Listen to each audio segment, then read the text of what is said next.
Alright, this is an update on the LS swap in the Range Rover Classic. As you can see, we already got the motor set in. Currently what we're doing right now is sorting out all the wiring. I did run into a few issues whenever I dropped the motor in. Originally, I had a truck intake, and the truck intake was right about here. I wouldn't have been able to fit the hood without cutting the hood, and we really weren't wanting to cut the hood. So a friend of mine hooked me up with an LS4 intake, which is actually off of the V8 front-wheel drive Chevy Impala. It's just like the LS1 intake, but the difference is, among other things, is right here. That's why they're not really that desirable. They neck down, and it's kind of a bit of a restriction, but we're not too worried about that. We're not drag racing or anything like that. So we got that swapped. I had to change the ends of the injectors over to the is it a EV6, I believe it is, Gen 4 style on a car injector. And then also we had to convert it to the truck style throttle body. I made an adapter right here, and I still got to make the throttle cable bracket, which will mount up right back here. And also we got the lower radiator hose. I was able to reuse the factory Land Rover one. I had to trim it on both ends to get it to line up, but fits pretty good other than that. Got plenty of radiator clearance. I wanted to run a mechanical fan, but we had a couple issues with that, with the throttle body clearance, and then also with the shroud. I wanted to keep the shroud with it, but we'd have to modify the shroud. But I mean, it is doable if you were to run a different style intake. But this right here is going to be a little bit better option. We're going to go with a set of electric fans, probably off like a Dodge Neon. By what I've gathered, the measurements are pretty close to the same as this radiator, so we're going to try to see if we can make that fit. Also, exhaust manifolds. We're going to try to run the factory truck manifolds, but at the back of them down here, they kick out, so they would be in line with the frame rail. So I found a set of GTO block hugger headers. They fit really tight, so we're going to get a set of those, give those a shot. And then over here, this is the ICT power steering bracket with alternator. This is the factory Land Rover hose right here.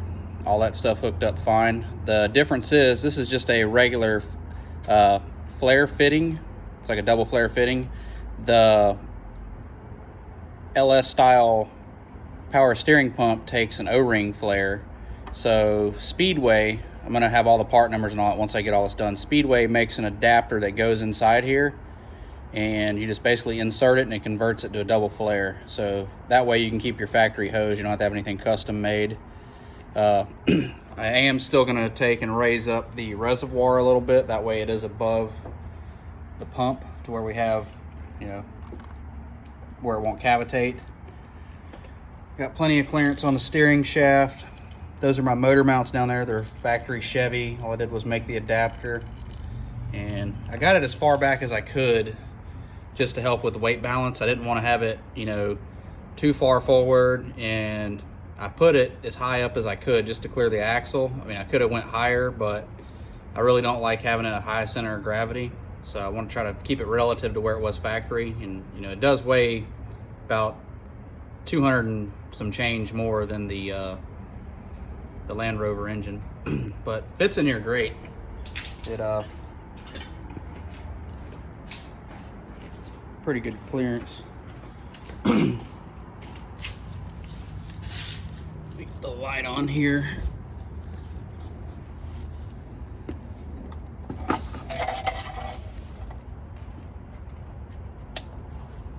Right now, kind of in the middle of fabbing transmission cross member, but as you can see, transmission's tucked up in there really nice.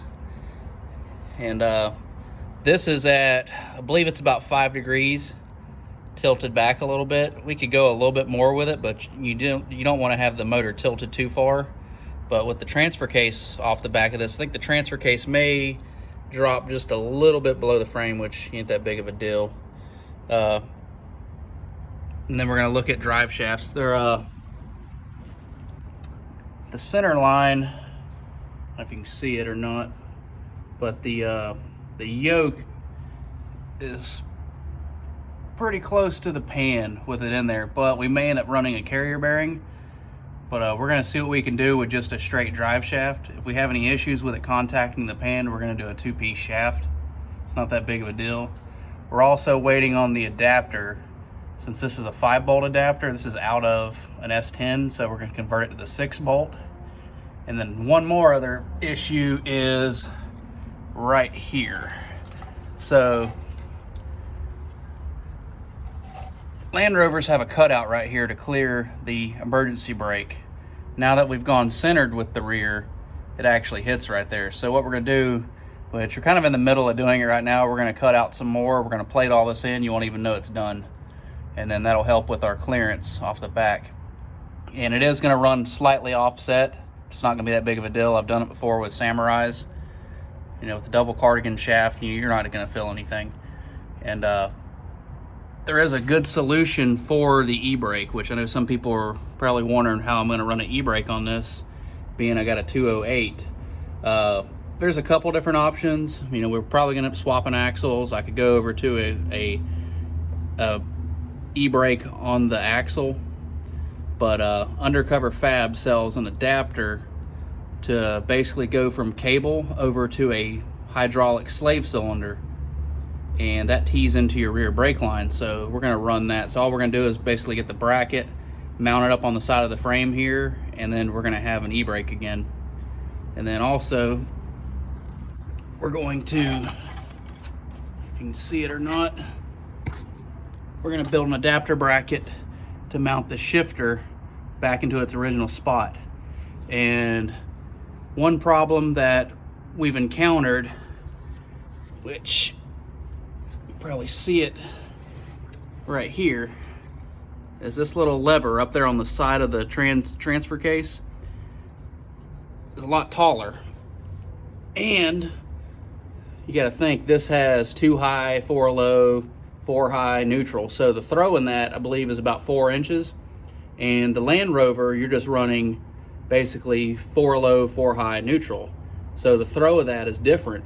So what we're gonna do is modify the Land Rover shifter, make the bracket on it longer, so the throw is more.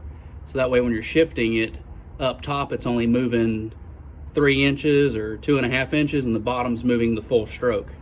So that should take care of that. But that's what we're working on. But we don't have our adapter bracket yet to mount this up to it, but we can slide it on. We do have a 27 spline input on this and up there, so we were able to put it in there and mock it up, but we're still waiting on the bracket. But like I said, right now we're just sorting out wiring. We trimmed out all the unnecessary stuff that's not going to be used, like the injectors, all that.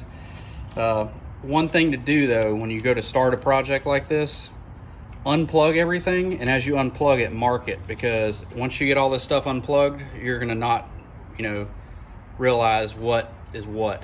And I did it to the Land Rover stuff, and then also this is the truck harness right here, so marked it off as the mass airflow sensor. And what I did, I got the harness from a junkyard, I laid it out on the ground, got me a pad and a pen of paper, and I have the diagrams that I printed off of ls1.com, and they tell you what all you need, what all you don't. So just like with this right here, this doesn't have EGR on it or none of that. So typically your EGR harness would come out right here and plug in, and then you also have your evap, all that stuff, which will be over there. They tell you what pin to pull out, and all you got to do, it's real simple. You pull the plugs out, unpin it, and then just trace the wire out with a multimeter. And it's pretty simple. Also over here, this is where we're gonna mount the ECM. Works out pretty good. So factory on a truck, it comes across here and sets right here. And on the Silverado, right down here in this space is where the ECM normally sits, right underneath where a fuse block would be. But we're just gonna mount it up right here, all nice and neat. And So far it's going as planned. I mean, we got plenty of space. As you can see right there, we're clearing the box fine. Looks great.